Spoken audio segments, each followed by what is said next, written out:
Revenue అధికారులు ఎవడెవని control లేరు, ఎవడెవని control లేరు. నేను అంటే కోపడతా. నేను మళ్ళీ అంటున్నా, అధికారులారా మీరు అతిగా ప్రవర్తించి ప్రజలను వేధించే ప్రయత్నం చేసినా, ప్రజల జీవితాల్లో కల్లోలం లేపే ప్రయత్నం చేసినా ఖబర్దార్ అని చెప్పి హెచ్చరిస్తున్నా. ఖబర్దార్, బీ కేర్ఫుల్. మీరు ఎవరు రాంటున్నా, నేను మా కట్టిన డబ్బులతో నువ్వు జీతం తీసుకుంటా మమ్మల్ని వేధించే ప్రయత్నం చేయకు, బీ కేర్ఫుల్ అని చెప్పి చెప్తున్నాను. మీరు కనుక ఈ పని ఇట్లా చేస్తా అంటే ప్రజలు తిరుగుబాటు చేసే రోజు వస్తుంది, దాన్ని ఎవడు కాపాడలేడని చెప్పి అంటున్నా. మీకు తెలుసు, చట్టాలను ఒకటి పని చేయకపోతే, సిస్టమ్ ప్రకారం నడవకపోతే, చాలామంది ముఖ్యమంత్రి చూసినాం. రాజశేఖర్ గారి పీరియడ్లో ఎంతమంది జైలుకు పోయినా మీరు ఒకసారి చూడండి. ఆ తదుపరి ఇచ్చిన గవర్నమెంట్లో ఎంతమంది జైలుకు పోయినా ఒకసారి చూడండి. ఐఏఎస్ ఆఫీసర్ జైలుకు పోయినరు, ఐపీఎస్ ఆఫీసర్ కూడా జైలుకు పోయినరు. ఇవాళ కూడా చాలామంది జైళ్ళలో మగ్గుతున్నారు. మీ బాసులు చెప్పిందని చెప్పి నీకు తెలుసు.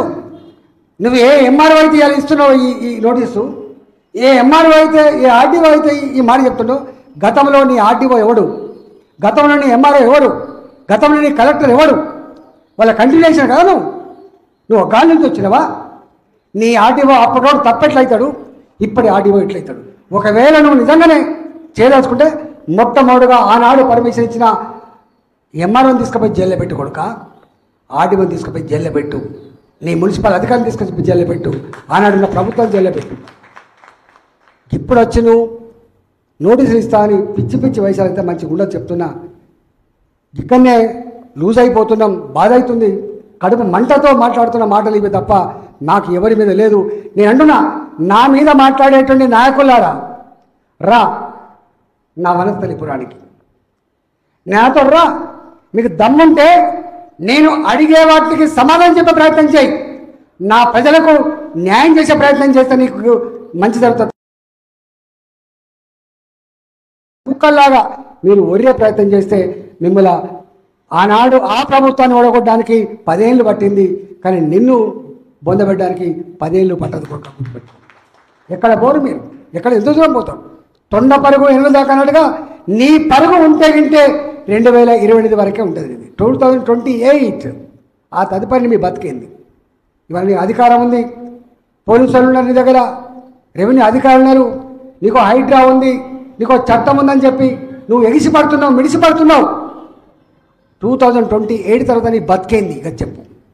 ఇక చూస్తలే మనం ఒక్కొక్కని. అందుకని ప్రజలు శాశ్వతం, ప్రజాస్వామ్యం శాశ్వతం, ధర్మం శాశ్వతం, రాజ్యాంగం శాశ్వతం. మీరు కాదు. రాజ్యాంగబద్ధంగా సంక్రమించబడే పదవిలో ఉన్నంత వరకే నువ్వు బాసుకు తప్ప ఆ తదుపరి కుక్క చటారు కూడా దేక్కడ గుర్తుపెట్టుకోవడం చెప్పి హెచ్చరిస్తూ ఉన్నాను. ఏం న్యాయం ఇది, ఏం న్యాయం, ధర్మం ఇది? అందుకే నేను దీని మీద తప్పకుండా ఒక ఉత్తరం రాస్తా. నేను వచ్చిందే, నేను డబ్బులతో రాలేను ఇక్కడికి, నేను డబ్బులు ఇచ్చి ఓట్లు కొనుక్కుంటున్నాను కాదు, నేను ధర్మానికి ఓటేయమని చెప్పినా. గతంలో చాలా మాట్లాడాడు, ప్రశ్నించేవాడికే ఓటేయండి, వేసినాం. ప్రశ్నించేవాడికి వేసినాం, కొట్లాడుతూ ఓటేయమని వేసినాం. మనం వేస్తే ఏం చేసినాం? ఇవాళ నేను మీ బిడ్డగా మీ కాలుకు ముళ్ళుగితే పన్నుతో పీకుతా అని చెప్పినా. నేను పన్నుతో పీకుతా అని చెప్పినాను. నేనున్నా ఇక్కడ, మొట్టమొదటి కాపలాదారుని నేనే ఇక్కడ, గుర్తుపెట్టుకోండి. ఒకవేళ మీరు విర్రవీగి మా వాళ్ళను బలహీనగా భావించి దౌర్జన్యం చేసే ప్రయత్నం చేసినా, మా మీద మా కుటుంబాల్లో కళ్ళను లేపే ప్రయత్నం చేసినా దానికి మూల్యం చెల్లించక తప్పదు.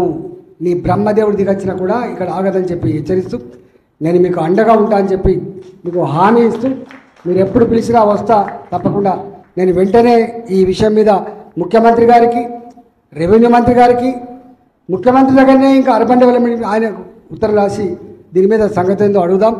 మీరు కూడా అవసరమైతే ఒక దగ్గర ఈ కోర్టుకు ఆటోలకు కూడా విలువ లేకుండా పోయింది, ఒకటి తెచ్చుకొని పెట్టుకోమని చెప్పి కోరుతూ.